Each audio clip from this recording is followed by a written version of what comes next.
Welcome to NFL World, where NFL starts and ends. I'm your host, Jacob. And to begin, we will recap Super Wildcard Weekend as the Bills, Steelers, they played tonight due to inclement weather they suffered over the weekend.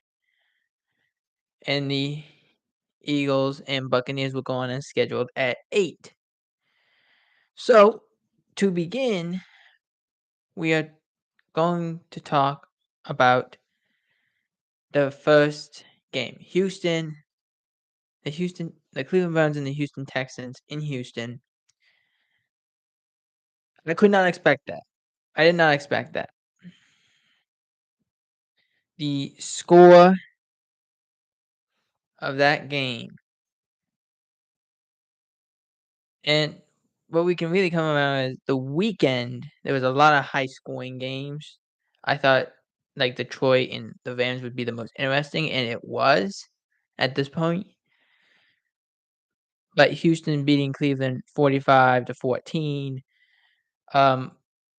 just that was wild. I think this definitely cements DeMeco Ryan as the coach of the year. If it hadn't already, this definitely cements it because just the group of talent that they have. Like last year, this is a team that won, I think, 3 games. They couldn't do anything, and we were all like saying, okay, they gotta go, we gotta get rid of a couple of these guys. They're a year away. DeMeco Ryan's not gonna be ready for this. He turns this team around in a year, and they're on to the divisional round of the NFL playoffs, beating a great Cleveland team, or great Cleveland defense, I should say, and they did a great job on Myles Garrett. They chipped him, they ran away from him, they ran at him, they did all these things. There was a definite lack. It felt like this was too big for Cleveland to really get through. And again, we'll talk about it, but great job by Houston to play the way they played, and they end up winning that game 45-14. Before we go any further, I want to talk. The Patriots, they hired Gerard Mayo. Now, I said this. Gerard Mayo is the youngest coach in the league at 37 years of age. He's interviewing defensive coordinators at the moment, which I think is very smart of him. If I was him, yes, you're a former linebacker in the league. Yes, you can do all these things. Doesn't mean you should. Doesn't mean you should. You shouldn't. As a young coach, you shouldn't try and call the plays. You might be like you saw Sean McVay do it and it worked. You saw some of these coaches that have never done it before and they did it and it worked. And that's wonderful for them. But hang on, let me fix this. There you go. They definitely are. Okay, hang on, my mic has issues. Give me a second.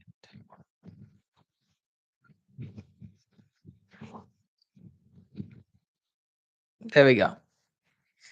So I'll just have to do this. There we are. So the issue with having a coach who's young call his own plays is by design, it puts a lot more stress on the young guy. Gerard needs to get people around him, surround him, and if he wants to call plays in a few years, that's his prerogative, but give it experience first. He's only been an inside linebackers coach. Give him some time, then see where he goes from there. That's the smart move, in my opinion. Now, look, before we get into the Kansas City-Miami game, I want to personally, I want to go and say, NBC, stop trying to make it sound this game was fantastic, that all these people tuned in to watch. He said 23 million people tuned into this game. It was so exciting. It was the biggest streaming thing all year and in stream history of the network. Listen, let me tell you something. First of all, it was going to be a terrible game. We knew that. If you didn't know that, you didn't understand what was going to happen.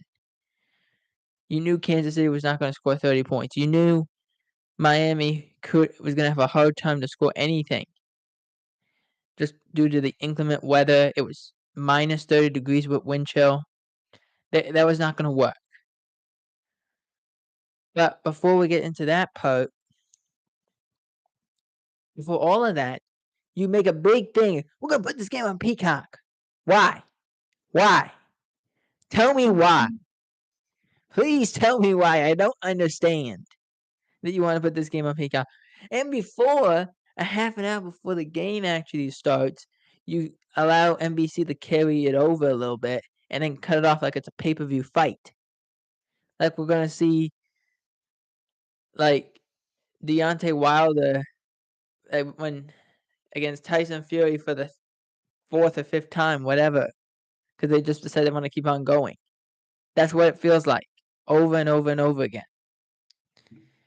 It was not interesting. This game was boring. It was so cold.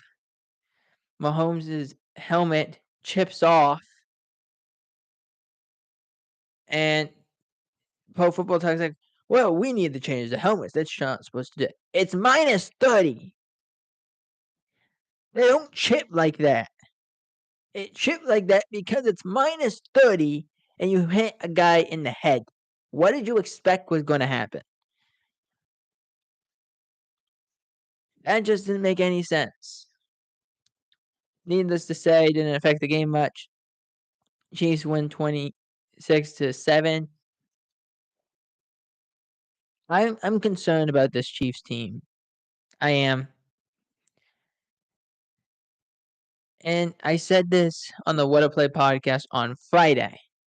And I would encourage you to look at that. It's with me and my brother. And for this, like similar to what I said about the Dolphins, when it comes to the end of the year, we need to have conversations about a couple of these teams. Dolphins, I would put Chiefs in there. I would put Dallas in there. I think Pittsburgh has to be in there. New England has to be in there. We have to have some conversations because these teams are, like in the case of Miami, they couldn't beat a good team until like December, Christmas Eve actually, and they only beat them by 2 points, and they only scored 2 touchdowns. In Miami, where it's sweltering, even though it was nighttime, it's sweltering, it's hard to breathe, and still to this day, that was an issue. But yeah, Kansas City, 26 points. I'm concerned for them. The offense definitely rolls through Kelsey, Pacheco, and Rashid Rice, and Mahomes, obviously. But I'm definitely concerned because if you had to play Houston or Buffalo, excuse me, you're gonna have trouble. You're gonna have trouble because those guys are what's gonna be stopped. That's just my opinion. Now, before I start ranting like a lunatic, I'll do the Rams Lions game. That game was very interesting to me. I liked how that game played out. Detroit wins by 1 point, first playoff win in 32 years. The last time they won a playoff game, Barry Sanders was on the team. Just to let you know. Detroit won 24-23 in a good game. The defense and the Lions played really well. And the Rams played well. I don't think there was any issues with that. I will make note, I didn't care for the idea of the Lions going and saying that you cannot wear number 9 jerseys that have Stafford's name on the back. Like, why? Why does that affect anything? But it does. Um, but yeah, if I'm Detroit, great win. That crowd was rocking. Um, there is a couple concerns, but Detroit, take this. Take this and run with this. This was a great win. You played really well. Matt Stafford actually got banged up in this game, hurt his hand a couple times, fought through it, threw for over 300 yards. He did great. Kyren Williams moved the ball efficiently, but it was hard to move on the ground. Detroit, same thing. Hard to move the ball on the ground, but Jared Goff stuck in there and won the game. It's what you got to do. And Dan Campbell brings a win in the playoffs to the city of Detroit. Now, the games that are happening today, Pittsburgh and Buffalo, that game was rerouted until Monday at 4:30. So in about an hour, that game will be on CBS. Next up of those games, the game after that would be Philadelphia and Tampa for the right to play Detroit in Detroit. But to get all out of that, the Green Bay Packers stunned the Dallas Cowboys 48-32 in a game that wasn't even that close. And before I rant and rave about the Cowboys, the Packers deserve credit. Aaron Jones ran hard, 3 touchdowns. Jordan Love, 3 touchdowns, 16 of 21. Really great game for him. Perfect passer rating. Great game plan by Matt LaFleur. Great defensive showing. Great all around. That's if you're the Packers, you are happy. And now you go to San Francisco, where you face a good San Francisco team that you just showed you could knock off Dallas, who's the 2nd seed. Why not try to shock the 49ers? Give it a shot. Let's see what happens. This is also the youngest team in the league at 25 years old, but on average. That's really good.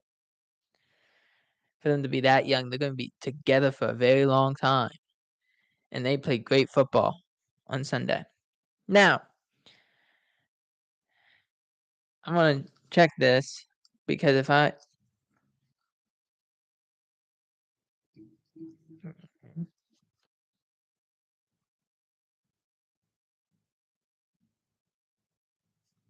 okay. Before I start on the Cowboys, let me go to the media portion of this. It's first of all, I'm going to go to this part. People who root for the Cowboys to fail, I don't care if I curse on this. I'm going. You're a dumb piece of shit. You just want clicks. You don't care about the sport. You don't care about the teams that can move on, that can do things. You just care about the people. And I'm going to do it. Dan Orlovsky, you said Josh Allen would be the best quarterback in the league this year and is playing best football he's ever played. Leads the league in turnovers. You said Matt Stafford was playing best football he's ever played. For a good while, he turned the ball over the machine until like week 12. He was throwing 2 picks a game on average. He was not playing well. Patrick Mahomes, the media saying, "Oh my gosh, Patrick Mahomes is fantastic." When? When has Patrick Mahomes been fantastic this year? When has this Chiefs offense looked good this year? That's a question we need to ask. This offense has been terrible. They can't move the ball. They can't pass. They can't. They can run with Pacheco, but this offense rolls through Pacheco, Kelsey, Mahomes, and Rashid Rice. Everyone else can't catch a ball. That's how bad this offense is. And on defense, They're a defensive-heavy team. Chris Jones is making an impact. Cook and the other safeties, Edward, they're rolling guys down. They're making plays. This team is a great team if you want to do this. Perform the way you need to perform. I will say this. Dallas played like horseshit. They were terrible. They were awful. Offensively, defensively, made mistake after mistake. You want to be a great team? Stop stepping on yourself. Stop shooting yourself in the foot. Anytime there's something good, stop hitting yourself in the foot. Stop. It's like that old meme when you get punched when someone grabs your arm and starts punching you in the face with your own hand. It's basically what the Cowboys did. It's what the Packers did to them. Every time they bullied him up and down the field. You can't play that way. You can't be that way. If you want to be a good team, you have to be able to do and beat inferior competition. You couldn't do that. Let's start with the defense. You're supposed to be this great defense. Couldn't get, I think they got 3 pressures on Jordan Love all night. 3. Terrible. So many uncovered wide receivers that ran for big yardage. They ran the same play 3 times, scored a touchdown, nearly had a chance to score another touchdown on it. Aaron Jones ran wild. You couldn't contain him. Jordan Love looked like prime Aaron Rodgers out there. What are you supposed to do as a defense? You're supposed to prevent that. You did not.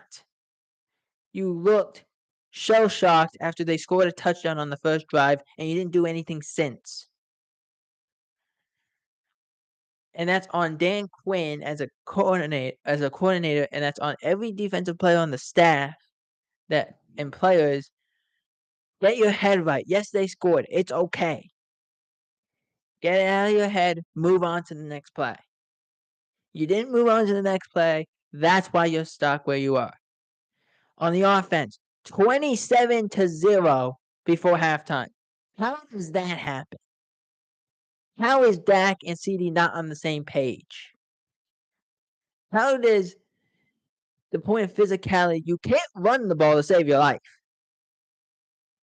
You have Zach Martin, you have Tyron Smith, 2 guys who are going in the Pro Football Hall of Fame, and you can't get a push for your running backs? What are you talking about? That is a mistake, and that's a failure of your coaching staff, and it's a failure of those players. You must be better than that. The Packers played well. I understand that, and I give them all the credit in the world. But if you're Dallas, you can't be playing like that. That's garbage, and that is not happening. To the point of Jerry Jones was speechless. Jerry Jones will sit there all day and answer questions. And he said, no, I'm not answering really any questions today. He answered a couple, and he was like, okay, I'm done. He was very candid, too. He's not a candid person. He was candid. He didn't say a word half the time. He was like, I don't know, we'll take all the emotion out of it and see where we go from here. That's not a Jerry Jones answer. That's an answer of, I'm shocked, I can't believe what happened, and now I have to think about it. Jerry Jones said the only way Mike McCarthy gets fired is if Mike McCarthy and the Cowboys lose by 50. The defense gave up 48. As close as you're going to get to it. I'm sorry. 48. Can't happen. I'm sorry. That can't happen. As a defense, you say you're this good. Oh, we don't lose at home. We don't do this. We don't do that. Really? The last 2 times you played terrible at home. Enough's enough. Now, I won't go as far as saying Mike McCarthy deserves to be fired. I won't say that. That's not for me to say. But I will say this. I said during the game, if this offense can score 30, Mike McCarthy will be here next year. That's what I said. But I said there needs to be changes in a drastic measure. You can't keep doing this. I'm sorry. At some point, you have to beat an inferior team, and you have to beat good teams too. Because even though this Packers team was the 7th seed, they were way better than you were. Now, I understand Dak threw 2 interceptions. I get it. 2 interceptions, it's a big deal. It's very big. But you're down 20. At what's the point are you gonna win the game? Now you do roar back. You do score touchdowns. You scored a touchdown right before half, kick a field goal right after the half. You did all these things in the start of the second half, excuse me, and you move into the fourth quarter and you start moving the ball down the field. And it's like, oh, we can attack. I say that sarcastically. It felt like they said, oh, we can play offense. We don't have to play defense. There's two sides of the ball. That's the concerning thing about this team. They're so talented and they're so good, but at times they play like they're idiots. They play dumb. They don't know what they're doing. So is Mike McCarthy here next year? Maybe. Is Dan Quinn here next year? I don't know. But something needs to change. I don't think it's as simple as bringing in Bill Belichick, like everyone keeps trying to say. But I think you need discipline because they lead for 3 straight years. You led the league in penalties and yardage and defensive breakdowns. So maybe it is as simple as that. Maybe it's also, you know, we need a whole idea of how to revamp this team. But the one thing you can say about Jerry Jones before we move on, Jerry Jones is going to take some time with this. And that's smart. That is very smart on his behalf because, look, and I'll tell you when the team stinks. I'll tell you. I'm not going to sugarcoat it. But Dan Quinn, for an example, I just broke here about 50 minutes ago. Dan Quinn has set up 4 coaching interviews with NFL teams. I don't think it's as simple as saying, get rid of Mike McCarthy and move on.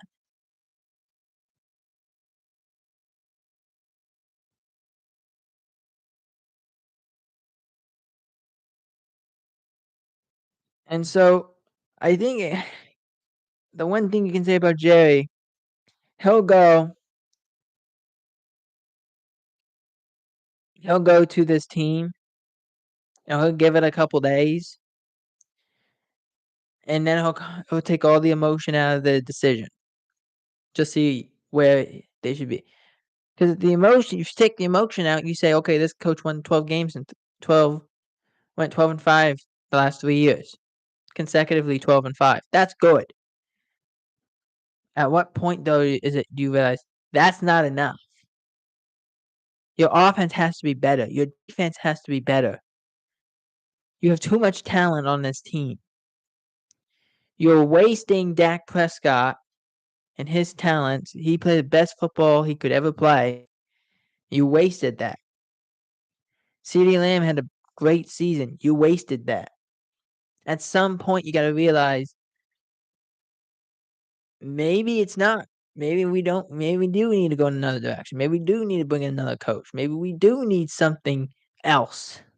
We need to bring in something else. Maybe we don't need to bring a coach, but we need to bring somebody who's situational based, who comes in and said, "Hey, Mike, this is what we got to do in this situation.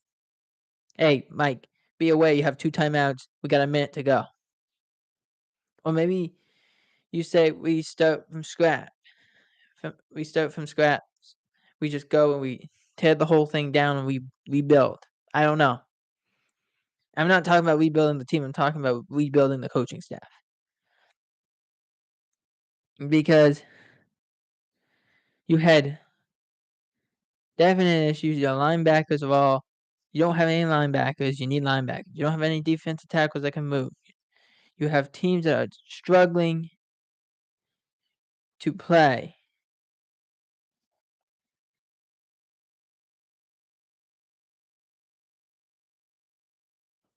But if you're Dallas, you're in a situation where physically they're not beating you, and you're not physical enough. You can't run the football. You put all the pressure on CeeDee Lamb. At some point, you got to go and tell yourself, hey, listen, we are tired of not being a physical football team. We're going to run the ball. We're going to play defense. We're going to win the game that way. But when you can't run the football, I'm sorry. Now, I'm not going to go with people saying Dak Prescott doesn't need to be Dak Prescott can't be the quarterback. I'm not doing that. That's not fair. All year he played great. But your offense was bad. Your defense was bad. You had a special teams penalty. That's bad. Your coaching is not helpful. When Michael Gallup might be your best receiver in a game in a whole year where he hasn't done anything, he's probably your fourth best receiver, and yet he's the guy who played really well. I'm sorry. I'm sorry. There's nothing more that I can do. But it's not that. He's not a he wasn't helpful. He didn't play well. I'm sorry. Dak did not play well. CeeDee Lamb did not play well. The numbers say different, but he didn't play well. Neither of them did. The defense was terrible. I was thinking about this. There's probably 2 players on this team that played well, and they didn't even play to their level of expectation, because their level of expectation is to win. And that game would have been DeMarcus Lawrence and Michael Gallup. That was it. Everyone else, terrible. And if you're Jerry Jones, you have to think about this. Now, moving on into the Monday games, which again, I understand the NFL did not want to move this, but you had to make a decision. I think this is an interesting time, to be honest with you. If the Eagles don't win this game, the Eagles vs. Tampa Bay at 8 o'clock on ABC, I'd be concerned. Very concerned. To the point of they may lose Nick Sirianni. They may lose him. Because he may no longer be the coach. This team has won 1 time in 6 weeks. If they don't beat Tampa and Baker Mayfield and the Tampa Bay Buccaneers, they roar into Detroit. That's not good. It's not good at all.